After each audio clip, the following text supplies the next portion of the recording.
This video presents content from Chapter 4 of the book Sustainable Living and World Peace. This video is the second of two videos on a section entitled Virtue, Freedom, and Treating Others as Free and Equal Brings Peace and Prosperity, or Virtue equals Freedom equals Peace equals Prosperity.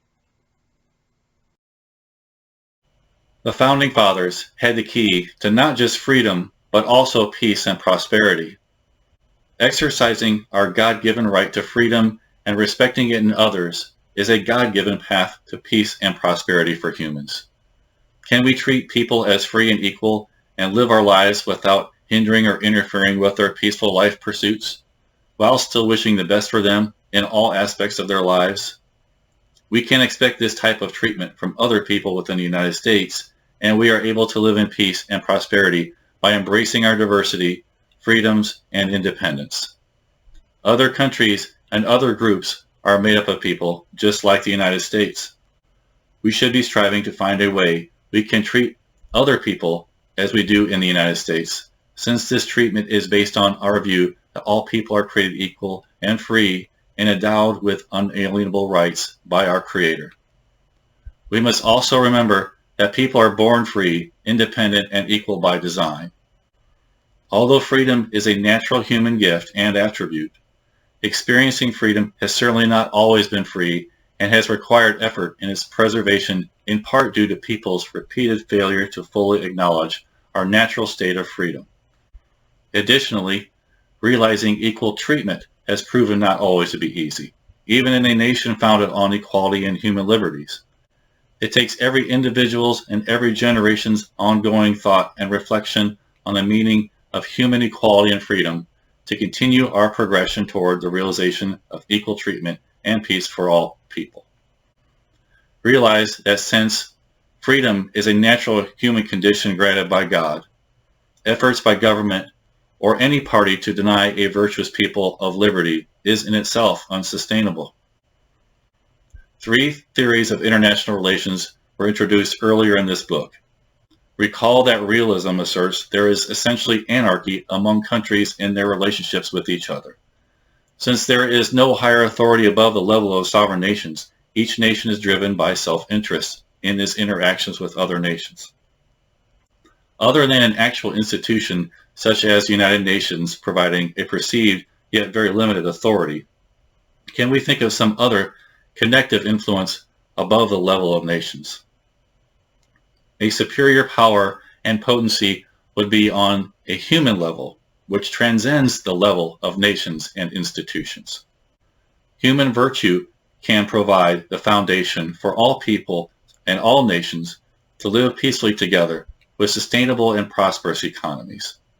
Human virtue reveals the genuine and conclusive understanding that all people are created equal and instills a commitment to act appropriately while acknowledging the unalienable rights that all people are divinely endowed with. This truly is unity through acknowledging freedom and equality. A state of international anarchy no longer exists with the power derived by the knowledge of freedom and equality of all humanity and the knowledge of the bond of all life on earth. Being guided by virtue, Pal virtue, truly is the way that we will achieve sustainable living and world peace, which is a part of Pal sustainability. Human virtue is more responsible than any coercive force could be for providing a foundation for the United States and the internal peace the United States enjoys. As revealed in the wisdom of the Founding Fathers, it has been proven over time that human virtue can create enduring peace and great prosperity. In the past, nation-states created cultures to create a sense of unity. Many nation-states created a culture of homogeneity and conformity to create a unity. The United States embraces a culture of diversity, individuality, independence, and freedom, which brings peace and prosperity. A culture of freedom and acknowledging human equality is true unity that starts at the level of the individual and individual virtue and creates unity through acknowledging freedom and equality. It has proven over time in the United States that the more we are driven by virtue and our basic principles of freedom and understanding of equality, the more peaceful and prosperous is our society. Conversely, when we allow ourselves to act out of ignorance and deny our basic principles, we face social unrest and calamity. What makes realists' argument appear correct is the fact that our perceptions and our concepts of the world leads to behaviors, which dictate outcomes. A person following the realist model would perpetuate paranoia and aggressive policies and would receive the same back from other countries, thus eliciting the same response from others in a two-way relationship. People with a constructivist view in different nations would create a positive relationship of peace based on freedom, equality, trust, respect, and sustainability. What our relationships are is all a choice if you want it to be.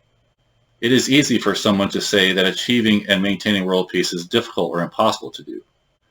However, we are now capable of many things that appear difficult or impossible to do, and nothing in the world could carry us forward in our quest for national security, the elimination of waste, and advancing prosperity than the achievement of world peace.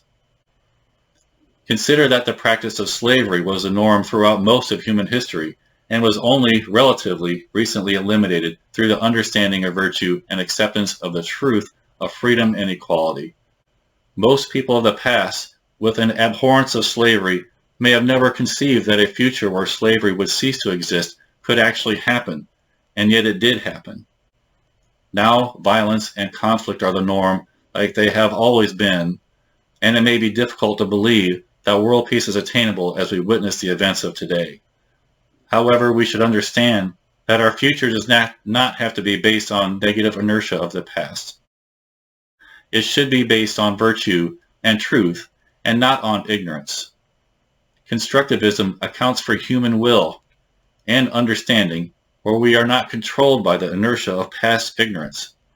A constructivist view allows for us to be in control of our future, to create peace out of a bad situation, create beneficial situations for all free and equal people, and further us in our destiny of sustainability. Moved by the knowledge that all people are created free and equal, along with being guided by human virtue we are all gifted with, we indeed will create a world of peace and sustainability.